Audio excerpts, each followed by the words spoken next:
انشاءاللہ لا حول ولا قوة الا باللہ العلی العظیم اعوذ باللہ من الشیطان الرجیم بسم اللہ الرحمن الرحیم الحمدللہ الذی لا یبلغ مدحتہ القائلون ولا یعصی نعماءہ العادون ولا يؤدي حقه المجتهدون لا يدركه بعد الهمم ولا يناله غوث الفتن الذي فطر الخلائق بقدرته ونشر الرياح برحمته ووتد بالصخور ميدان أرضه ثم الصلاة والسلام على أشرف الأنبياء والمرسلین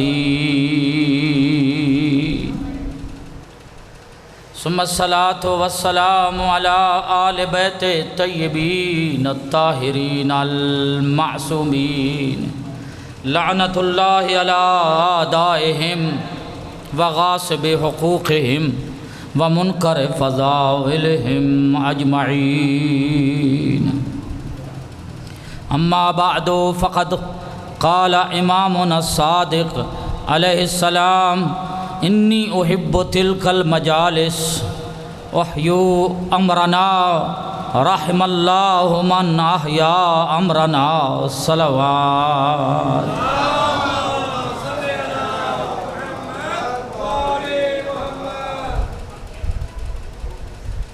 صادق آل محمد کا یہ فرمان میں نے آپ کے گوش گزار کیا۔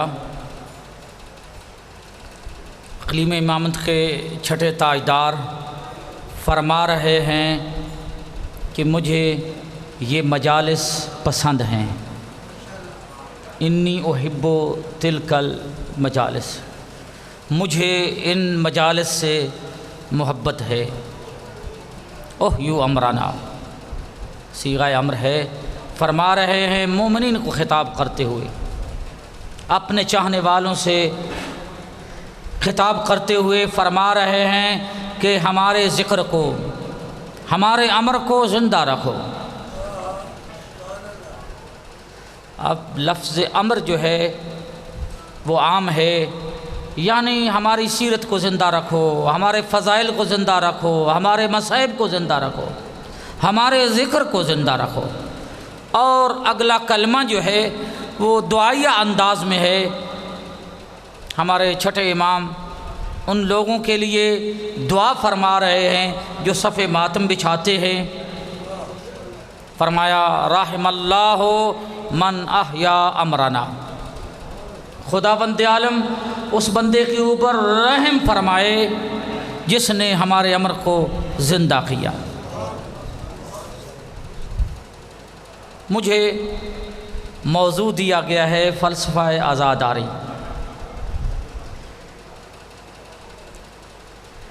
دیکھیں کربلا جو ہے وہ ضمان ہے اسلام کی بقا کی، ضمانت ہے، یہ اسلام باقی ہے، مرہون منت ہے کربلا کا۔ اور یہ جو مجالس ہیں، یہ جو عزاداری ہے، یہ تسلسل ہے کربلا کا۔ تھوڑا سا میرے ساتھ رہیے گا، انشاءاللہ مانوس ہو جائیں گے۔ مجھے محترم فرما رہے تھے کہ پرواہ نہیں کرنی سننے والے تھوڑے ہوں یا زیادہ۔ یقیناً ہم جس مکتب سے تعلق رکھتے ہیں یہاں معیار تعداد نہیں ہے۔ دیکھیں یہ میں نے جملہ عرض کیا کہ یہ مجالس جو ہے ہم انہیں عزاداری کہتے ہیں، تو یہ تسلسل ہے کربلا کا، یہ عزاداری ہمیں کربلا سے جوڑتی ہے۔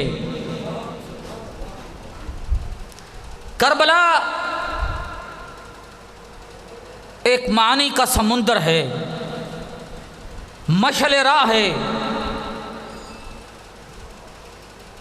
اگرچہ عزاداری کا معنی مفہوم جو ہے، چونکہ بچے بھی تشریف فرما ہیں، وہ معنی یہی ہے کہ سوگواری کسی جانے والے پہ، جیسے ہمارے ہاں لفظ استعمال ہوتا ہے، ہمارا کوئی عزیز چلا جائے تو وہ کہتے ہیں یہ سوگوار ہیں ان کے۔ دیکھیں اللہ نے یہ شرف بخشا ہے، تھوڑا سا میرے ساتھ دے، دیکھیں اصل تو جب یہ ہستیاں چلی گئی تو کہہ سکتے ہیں سوگوار تو پیچھے خانوادہ اہل بیت تھا، زینب سلام اللہ علیہ اور امام زین العابدین تھے، لیکن ہوا یہ کہ یہ کربلا جس ہستی نے برپا کی ہے نا، جسے حسین ابن علی کہتے ہیں، یقین جانیے پہلے دن جب ولادت ہوئی تھی تو سید رسول کے ہاتھوں پہ آئے تھے تو خوش ہوئے، مسکرائے، پھر آنکھوں سے آنسو آ گئے۔ جناب زہرا نے، وہ اپنے بابا کے چہرے کی طرف دیکھ رہی تھی، کہا بابا آپ خوش ہوئے، سمجھ میں آیا بیٹے کی ولادت ہوئی ہے۔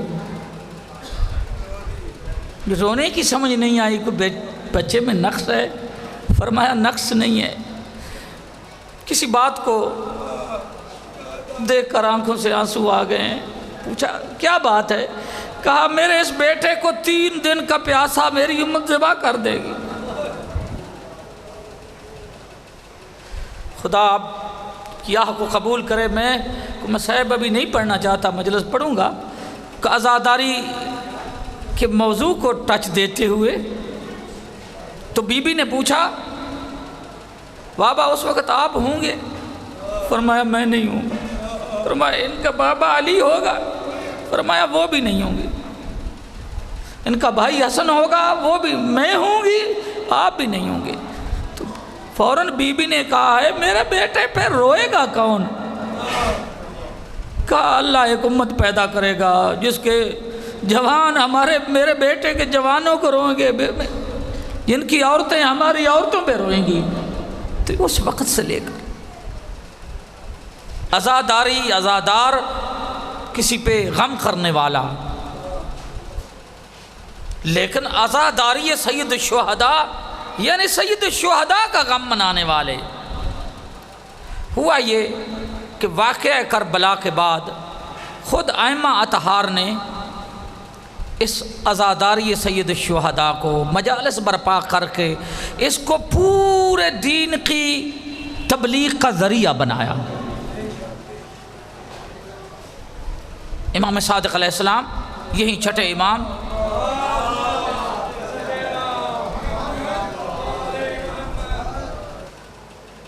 لوگوں کو پیسے دیتے تھے کہ حج کے موقع پہ لوگ جمع ہوتے ہیں، وہاں ہمارے جد کی سید الشہداء کی مجلس برپا کرنا، بہت اہتمام کیا ہے ان مجالس کا۔ تو عزاداری اس ابتدائی معنی میں مفہوم میں تو فقط ان کے مصائب کو ذکر کر کے رویا جائے، یہ اہم عنصر ہے عزاداری کا، لیکن ہوا یہ کہ اسی کو ذریعہ بنایا گیا۔ ان مجالس میں پورے اسلام کی تبلیغ، قرآن کی تفسیر بیان کی جاتی ہے، ہم اپنے عقائد کی تشریح کرتے ہیں، اپنے عقائد کا دفاع کرتے ہیں، یہ ممبر لگائے ہوئے ہیں۔ یقین جانیے وہ ہاتھ، وہ لوگ جن کو بانی کہا جاتا ہے، بڑی اہمیت ہے، ان کی اہتمام کرتے ہیں۔ انشاءاللہ ہر آئے روز اسی موضوع سے گفتگو ہوگی۔ تو ہم ان مجالس میں اپنے عقائد کا بھی دفاع کرتے ہیں، قرآن مجید کی آیات کی تفسیر بھی بیان کی جاتی ہے، معصوم کے فرامین جو ہیں وہ بھی لوگوں تک پہنچائے جاتے ہیں، کوشش کی جاتی ہے کہ صحیح سچا دین جو ہے وہ اس منبر سے بیان کیا جائے۔ یقیناً حق ہے، یہ مجالس جو ہیں یہ درس گاہ ہیں، خرچ اخراجات کیے جاتے ہیں۔ دو چیزیں، دو کام بڑے مشکل ہیں، خرچ کرنا اور قربانی دینا۔ میرا جو تجزیہ ہے کہ جتنے مومنین بھی جو صف ماتم بچھاتے ہیں انہیں مشکلات کا سامنا کرنا پڑتا ہے، پیسہ بھی خرچ ہوتا ہے، اور پھر گویا کہہ سکتے ہیں کہ انہیں اتنا عشق ہے کربلا سے جان ہتھیلی پہ رکھ کر بھی وہ صف ماتم بچھاتے ہیں۔ صلوات پڑھ لیں محمد و آل محمد۔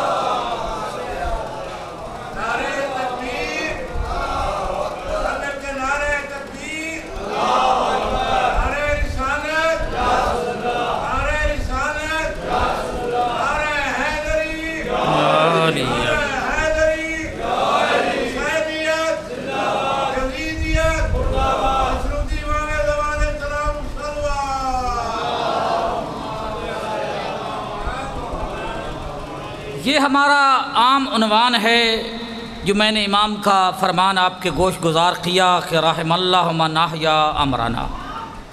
تو لفظ امر جو ہے وہ عام ہے، میں نے اس کی تفسیر کی کہ اس میں ائمہ کی سیرت بھی ہو، ان کے فضائل بھی ہوں، تو پورے یعنی اسلام کا پیغام ہو۔ کہہ سکتے ہیں مختصر لفظوں میں کہ معصومین جس امر کی بات کر رہے ہیں گویا اس میں پورے کا پورا اسلام بیان ہو سکتا ہے۔ تو اس سلسلے میں میں سید الرسول کا ایک فرمان پیش کر کے، اگرچہ مشہور و معروف فرمان ہے، اس کی تشریح کرنا چاہوں گا۔ سید الرسول نے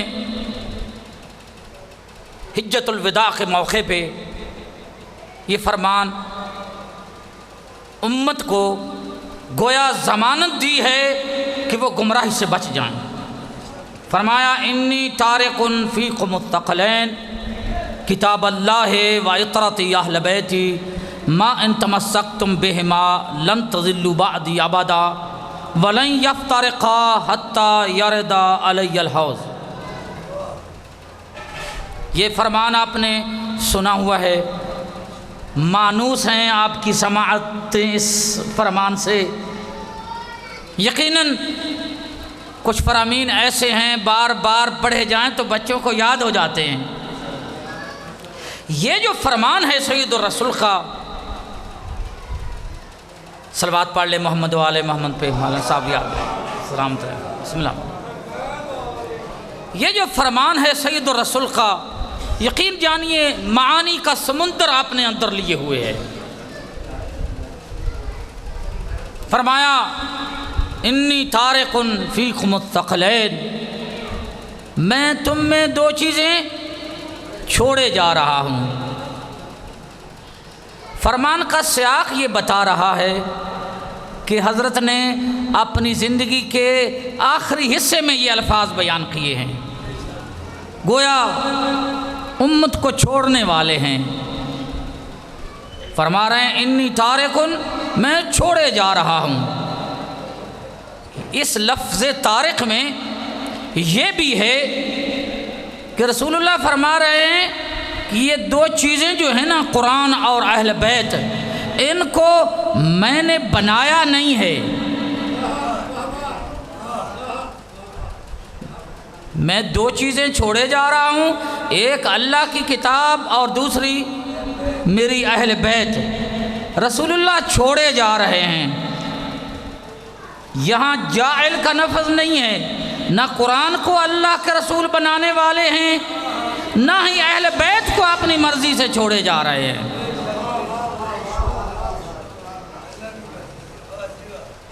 اور فرمایا، چلیں مختصر سا اس کا ترجمہ بھی کر لیں، پھر پلٹتے ہیں اس کے معانی کی طرف۔ یہ دو چیزیں، انی تارق فیکم الثقلین، دو قیمتی، ہم پلہ، ہم وزنی چیزیں۔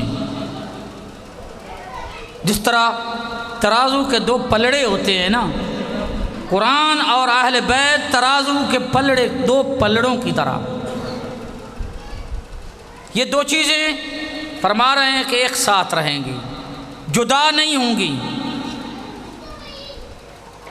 حتی یرد علی الحوض، یہاں تک کہ میرے پاس حوض کوثر تک پہنچ جائیں۔ بعض علماء اہل سنت نے کہا ہے، قبول کیا ہے کہ یہ جو اقتران ہے نا قرآن اور اہل بیت کا، جملے پہ توجہ کرنا ذرا، شاید قیمتی جملہ ہے، یہ اہل بیت کا اور قرآن کا جو اقتران ہے، ایک دوسرے سے جدا نہ ہونا، بعض علماء اہل سنت نے اعتراف کیا ہے یہ اہل بیت کی عصمت پہ دلیل ہے۔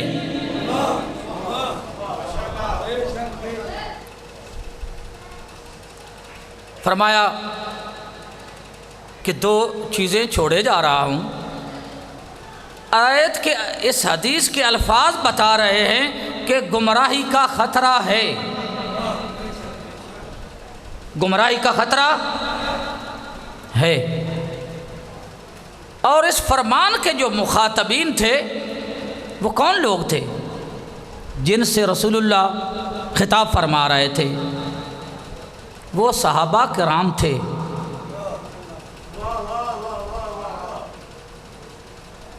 دیکھیں میں آپ سے خطاب کر رہا ہوں، اب میرے مخاطبین ہیں۔ رسول اللہ نے جب یہ فرمان جن سے کہہ رہے تھے، صحابہ کو کہہ رہے تھے گمراہی کا خطرہ ہے، گمراہی سے بچنے کا سامان یہ ہے کہ تم قرآن اور اہل بیت کی اطاعت کرو۔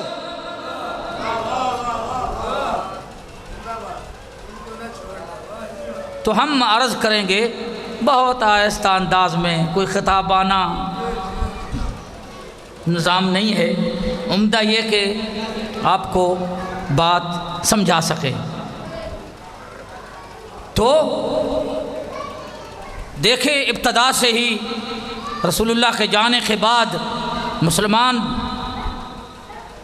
دو گروہ میں تقسیم ہو گئے، اختلاف ہو گیا۔ ایک گروہ نے اہل بیت کی اتباع کی اور دوسرا گروہ سمجھتا ہے کہ رسول اللہ کے جانشین صحابہ کرام ہیں۔ یہ ممبر خطرہ نہ محسوس کریں، یہ ممبر حسین ہے۔ حق یہ ہے کہ یہاں سے امن کا پیغام جائے، محبت کا پیغام جائے، ہم اس بات کو ملحوظ رکھے ہوئے ہیں۔ تو یہاں جو مخاطب تھے رسول اللہ کے وہ صحابہ کرام تھے، انہیں حکم ہو رہا ہے کہ تم قرآن سے بھی تمسک کرو اور اہل بیت سے بھی تمسک کرو۔ یقیناً تمسک کا یہ معنی نہیں ہے کہ قرآن کو سینے سے لگائی رکھیں، اس کا معنی یہ ہے ہم قرآن کی بھی اتباع کریں اور اہل بیت کے حکم کی بھی۔ جس طرح قرآن کے احکام کی، قرآن کے اوامر و نہی کی اتباع واجب ہے، اسی طرح اہل بیت کے اوامر و نہی کی، اہل بیت کی بھی اتباع واجب ہے۔ تو مخاطب کن کو تھے؟ صحابہ کرام کو تھے۔ گویا صحابہ کرام کو حکم دے رہے ہیں کہ تمہارے اوپر اہل بیت کی اتباع واجب ہے، جس طرح قرآن کی اتباع واجب ہے۔ آج جو لوگ صحابہ کرام کی اتباع کا راگ اپلاتے ہیں، دعویٰ کرتے ہیں ہمیں بڑی محبت ہے، رسول تو فرما رہے ہیں کہ صحابہ کرام کو بھی حکم دے رہے ہیں کہ تم اہل بیت کی اتباع کرو۔ اگر اہل بیت اور صحابہ کرام ایک جیسے ہیں تو صحابہ کرام کو اہل بیت کی اتباع کا حکم کیوں دیا جا رہا ہے؟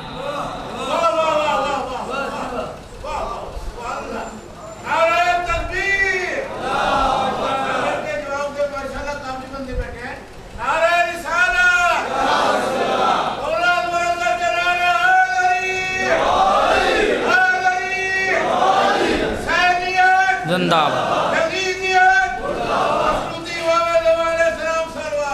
اللہم صلی علی محمد وآلہ۔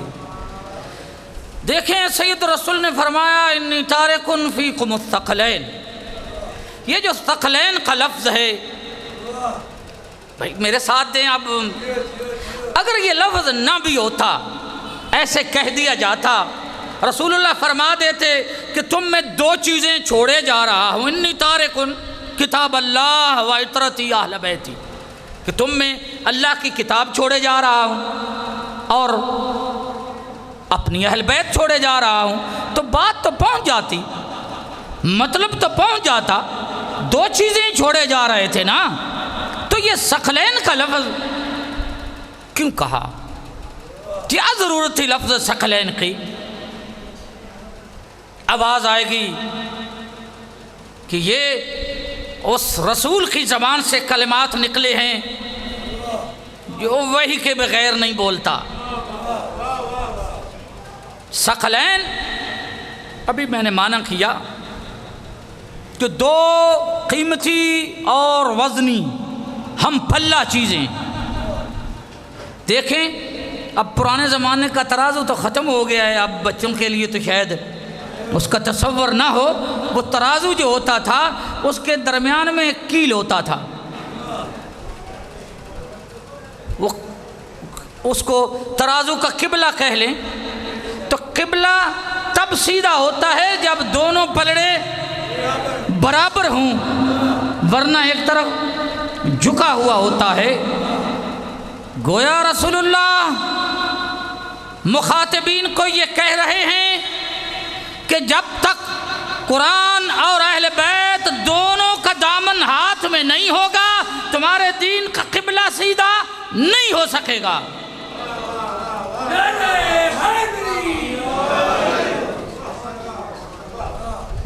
ضروری ہے دین کا قبلہ سیدھا کرنے کے لیے کہ ایک ہاتھ میں قرآن ہو، ایک ہاتھ میں دامن اہل بیت ہو، ورنہ گمراہی سے بچنے کی ضمانت نہیں ہے۔ گمراہی سے بچنے کی ضمانت یہ ہے کہ دونوں کو تھامے رکھیں۔ شروع سے جھگڑا آ رہا ہے، میں نے عرض کیا، ایک گروہ کہتا ہے کہ رسول اللہ نے اپنا کوئی جان نشین نہیں بنایا، نہ اللہ نے بنایا ہے نہ رسول اللہ نے بنایا ہے، یہ بات امت پہ چھوڑی گئی ہے کہ جسے چاہیں وہ رسول اللہ کا جان نشین بنا لیں، جسے چاہیں مسند رسالت پہ بٹھا لیں، اور ایک گروہ کہتا ہے کہ نہیں، وہ دین، اللہ نے جو دین بنایا ہے، رسول اللہ نے سارے احکام بیان کیے ہیں، اگرچہ میں منبر پہ ہوں، رسول اللہ نے تو بیت الخلاء میں جانے کے آداب بتائے ہیں، داخل ہونا ہو بیت الخلاء میں تو بایاں قدم رکھنا ہے، داخل ہوتے وقت، نکلتے وقت دایاں قدم رکھنا ہے، تو اتنے اہم مسئلے کے بارے میں رسول اللہ خاموش رہ گئے ہیں۔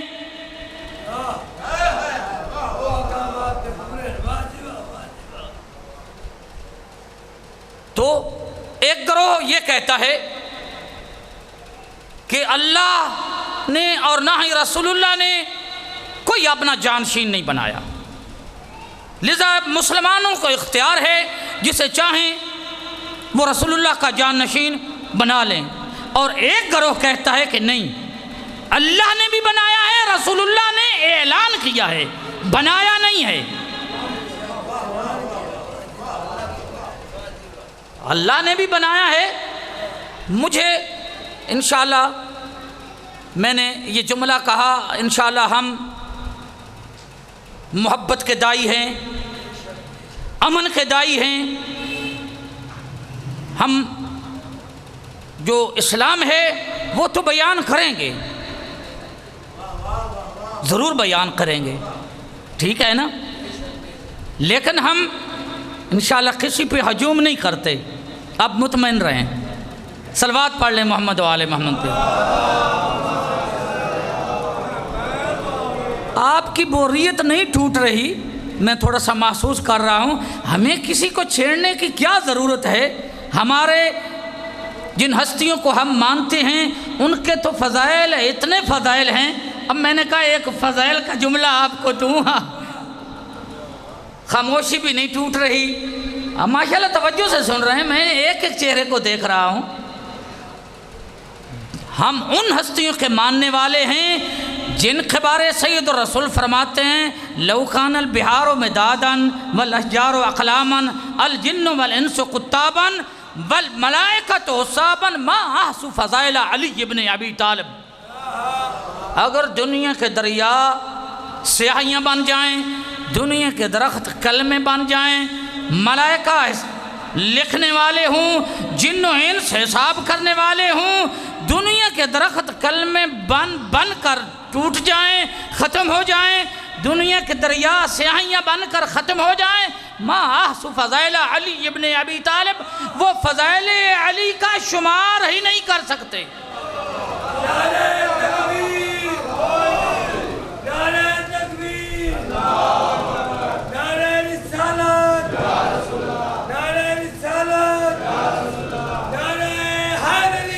یا علی یا علی۔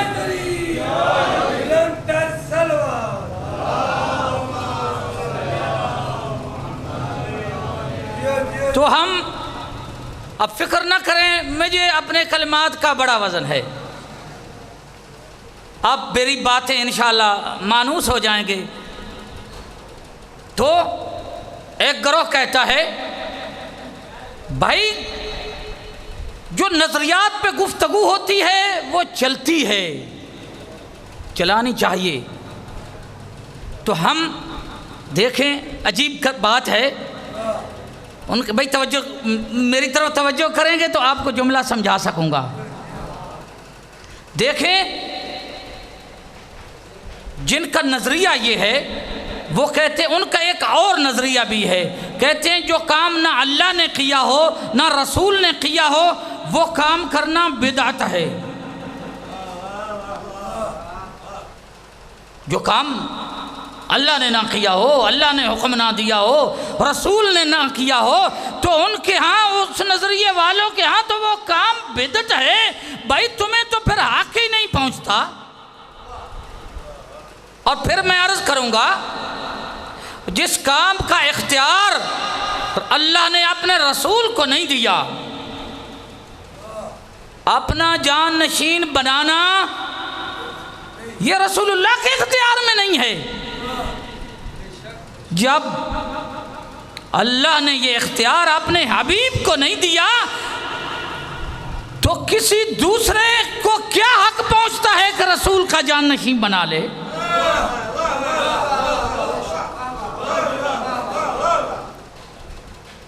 تو یہاں باتیں دو ہیں، ایک ہے کہ رسول کے جانے کے بعد رسول کا وارث کون ہے، اور دوسری بات یہ جو قرآن مجید ہے اس کا وارث کون ہے۔ آج تک جو زیادہ جھگڑا چلتا آ رہا ہے وہ فقط اسی بات پہ ہے کہ رسول کا جانشین کون ہے، رسول کا وارث کون ہے۔ آج اس پہ گفتگو ہوگی کہ رسول کا وارث کون ہے، اور کل جو گفتگو ہوگی وہ اس بات پہ ہوگی کہ قرآن کا وارث کون ہے۔ تو ایک نظریہ یہ ہے، وہ ہمارا نظریہ ہے کہ اللہ نے بھی رسول کے وارث کا اعلان کیا ہے، رسول کے ولی کا، رسول کے جان نشین کا اعلان نہیں بلکہ بنایا ہے اور ذکر کیا ہے۔ رسول اللہ نے اس کا اعلان کیا ہے۔ یہ بنانا ڈھیر ساری آیات ہیں جس میں خداوند عالم فرماتا ہے انی جاعل فی الارض خلیفہ، خلیفہ بنانا میرا کام ہے۔ جب بھی کسی نبی نے اپنا جان نشین مانگا ہے، اپنا وزیر مانگا ہے، خود نہیں بنایا۔ موسیٰ علیہ السلام نے بھی وزیر مانگا تھا، اللہ سے مانگا تھا، قال اجعل لی وزیرا من اہلی، کہ تو میرا وزیر بنا۔ توجہ فرمانا، موسیٰ علیہ السلام نے کہا اجعل لی وزیرا من اہلی ہارون اخی، موسیٰ علیہ السلام اپنا وزیر اس کا نام لے رہے ہیں کہ میرے بھائی ہارون کو جانتے بھی ہیں، یہ نہیں کہا کہ میں اسے اپنا وزیر بنا رہا ہوں۔ اللہ سے دعا کی ہے، اللہ سے دعا کی ہے، قال رب اجعل، لیکن رسول اللہ کو اللہ نے خود کہا ہے قل رب ادخلنی مدخل صدق واخرجنی مخرج صدق واجعل لی من لدنک سلطانا نصیرا۔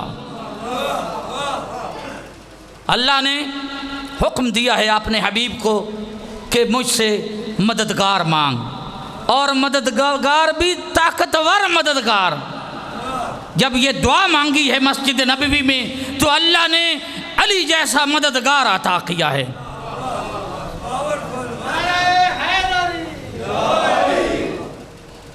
ماشاءاللہ بہترین انداز میں سنا آپ نے، داد بھی دی، بوڑھے بوڑھے لوگ تو داد دے رہے ہیں، ہاں ان کا جو جذبہ ہے، دلوں میں جو ولایت آل محمد کا نور ہے وہ جوش مار رہا ہے، لیکن شاید جوان جو ہیں وہ پوری طرح مجھے احساس نہیں ہو رہا کہ ان کی قلبی کیفیت کیا ہے۔ دیکھتے ہیں تو ہمارا نظریہ یہ ہے کہ رسول اللہ نے اعلان بھی کیا ہے اور 2-4 آدمیوں میں اعلان نہیں کیا، 1 لاکھ کم و بیش 24,000 کے مجمع میں جتنے احکام رسول اللہ نے پہنچائے ہیں نا، کبھی بیٹھ کر کبھی کسی ماحول میں اتنا اہتمام نہیں ہوا جتنا یہ پیغام پہنچانے میں اہتمام ہوا ہے۔ پلانوں کا منبر بنایا ہے، تپتی دھوپ تھی، دوپہر کا موسم تھا، نماز ظہرین ادا کی ہے، حاجی حج کر کے واپس آئے ہیں، پلانوں کا منبر بنا کر یہ اعلان کیا ہے من کنت مولا ہو فہذا علی مولا ہو۔ حیدری، جس کا میں مولا ہوں اس کا علی مولا ہے۔ آج کل سوشل میڈیا کا دور ہے، بڑے تبصرے ہوتے ہیں اس فرمان پہ، کہتے ہیں معلوم ہے تباً اس فرمان کا کوئی بھی انکار نہیں کر سکا، کوئی بھی انکار نہیں کر سکا۔ تعویلیں کی گئی ہیں کہ جی ولی کا معنی دوست ہے، ولی کا معنی محب ہے، کہ جو مجھ سے محبت رکھتا ہے یا مجھ سے دوست رکھتا ہے، تو ہم اور تو اس کی تفسیر نہیں کرتے، ایک تفسیر ضرور کریں گے کہ رسول اللہ آدم سے لے کر عیسیٰ تک کے مولا ہیں۔ من کنت مولا ہو فہذا علی مولا ہو، موجود ہے ہمارے بھائیوں کی کتب میں کہ رسول اللہ آدم کے بھی مولا ہیں، ابراہیم کے بھی مولا ہیں، موسیٰ کے بھی مولا ہیں، عیسیٰ کے بھی مولا ہیں، تو کم از کم ہم یہ تو کہیں گے کہ جس کے رسول اللہ مولا ہیں اس کے علی مولا ہیں۔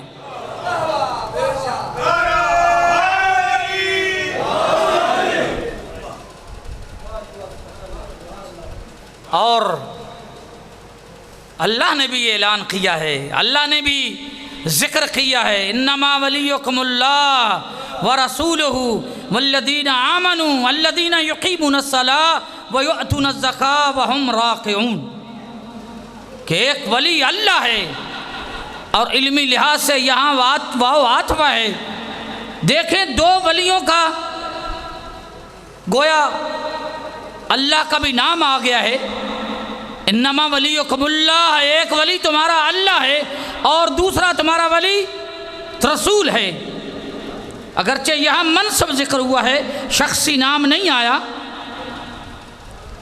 تو یہ 2 ولایتیں ہیں، تیسری ولایت کی وصفیں ذکر کی ہیں، اس لیے کہ نام رکھ لینا تو آسان ہے، کوئی بھی نام جو ہے وہ علی رکھ سکتا ہے، لیکن صفات پیدا کرنا بہت مشکل ہے۔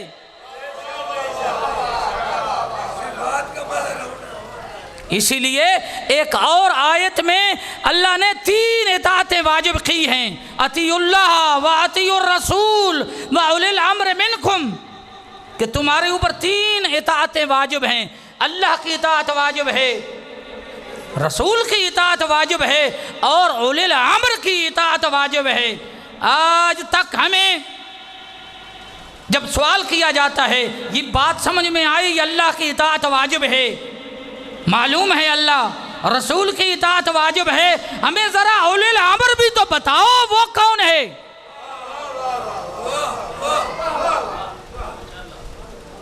اگر کہتے اولی الامر سے مراد وقت حاکم ہے، اگر اولی الامر سے مراد وقت حاکم ہے تو عمران خان بھی اولی الامر ہے، اس کی اطاعت کرو،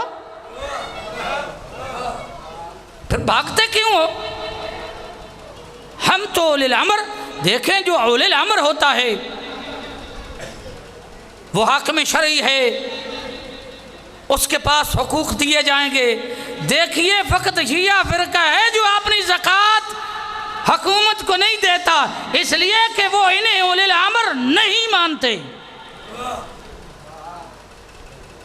شیعہ اولی الامر اپنے 12ویں آقا کو، آج ہمارا اولی الامر 12واں امام ہے، ہم اس کی نیابت میں حقوق جو ہیں ان کے نائبین کو دیتے ہیں۔ تو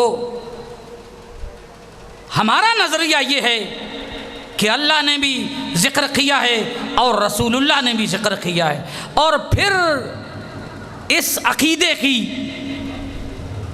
اللہ کے اور رسول کو جو ولی ہے، جو رسول کا جانشین ہے، اس پہ ایمان لے آنا اتنا ضروری ہے، اتنا ضروری ہے۔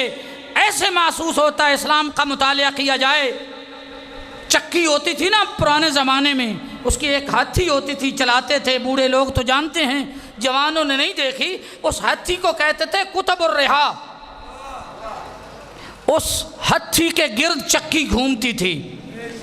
اسلام میں جو عقیدہ امامت ہے، اسلام میں اس کو قطب الرحا کی حیثیت حاصل ہے، اس کے گرد پورے کا پورا اسلام چکر لگا رہا ہے۔ اگر یہ عقیدہ ہے، عقیدہ امامت ہے، عقیدہ ولایت ہے، تو اسلام کی کوئی قیمت ہے؟ اگر یہ عقیدہ نہیں ہے تو کھوکھلا اسلام ہے۔ میں اپنی جیب سے نہیں کہہ رہا، رسول اللہ فرما رہے ہیں لو ان عبدا عبدا مثل ما قام نوح فی قومہ وکان له مثل جبل احد ذهبا فانفقه فی سبیل اللہ ثم حج 1000 عام على قدميه ثم قتل بين الصفا والمروہ مظلوما لم يوالك یا علی لم یشم رائحۃ الجنہ ولن يدخلها۔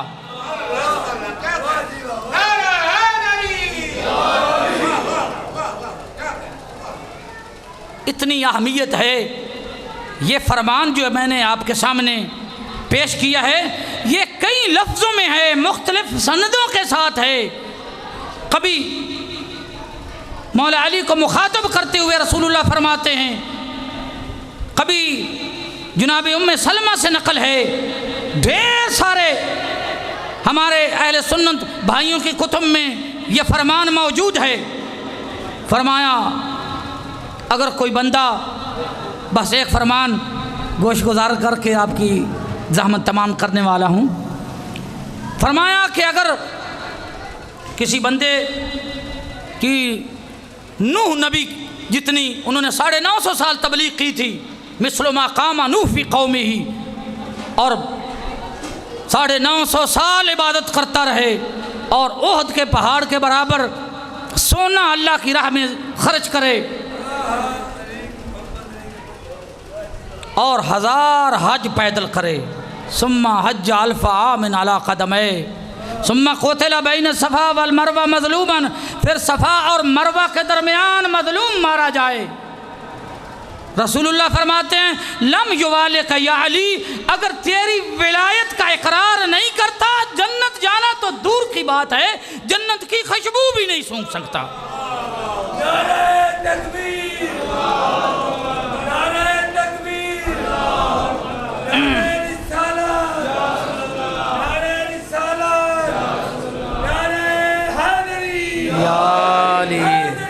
یا علی اللہم اسی ایک قصیدہ جیسے کہتے ہیں نا ذاکرین الزام، اسی فرمان کو قصیدے کی شکل میں پرویا ہے خواجہ نصیر الدین طوسی نے. بڑے فیلسوف تھے، علامہ حلی کے استاد ہیں خواجہ نصیر الدین طوسی.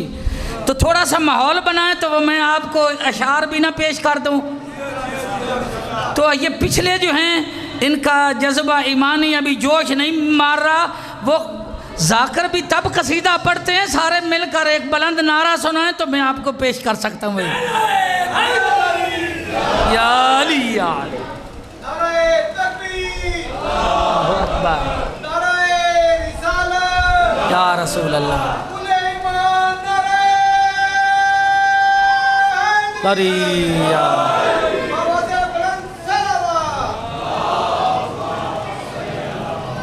فرماتے ہیں لو ان عبدا اتا بالصالحات غدا وودع كل نبی وولی ومرسلی وعاش ما عاش آلافا مؤلفة خلب من الذنب معصوما من الدلل وقام ما قام قواما بلا قسل وصام ما صام صواما بلا ملل وطار في الجو لا يأوي إلى جبل وغاص في البحر لا يخشى من البلل ما كان ذلك يوم الحشر ينفعه إلا بمحبة أمير المؤمنين علي.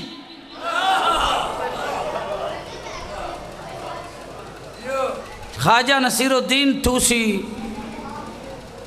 انہی احادیث کو اشعار میں پروتے ہوئے کہتے ہیں قیامت کے دن اگر کوئی بندہ اپنا نامہ اعمال لے آئے، اس نے ہر نبی سے محبت کی ہو، ہر ولی پہ ایمان لے آیا ہو، ہر نبی پہ ایمان لے آیا ہو، ہزاروں سال زندگی بڑی تیزی سے، بس یہ آخری فرمان، ہزاروں سال اس کو زندگی ملی ہو، بڑی محتاط زندگی اس نے گزاری ہو، خلوا من الدم معصوما من الدلل، پوری زندگی اس سے کوئی گناہ نہ سرزد ہوا ہو، کوئی لغزش بھی سرزد نہ ہوئی ہو، اور پوری زندگی پورا دن روزے سے گزارا ہو، فقط رمضان کے مہینے کا روزے نہیں، پورا سال روزے رکھتا رہا ہو، اور پوری رات عبادت میں تہجد میں گزاری ہو، اور تھکاوٹ تھک کر بھی نہیں، بڑے خضوع و خشوع سے، اور اس وجہ سے وہ ہوا میں اڑ سکتا ہو، پانی سمندر میں چل سکتا ہو، سمندر کی تہہ پہ چل سکتا ہو، پاؤں رکھے اس کے پاؤں بھی گیلے نہ ہوں، اس تقوی کی اس منزل پہ پہنچ جائے. اگر اسے علی ولی کی محبت نہیں ہے تو یہ خواجہ نصیر الدین کہتے ہیں کہ قیامت کے دن یہ تمام عبادتیں اس کے منہ پہ مار دی جائیں گی، اس کو جنت میں داخلہ نہیں ملے گا.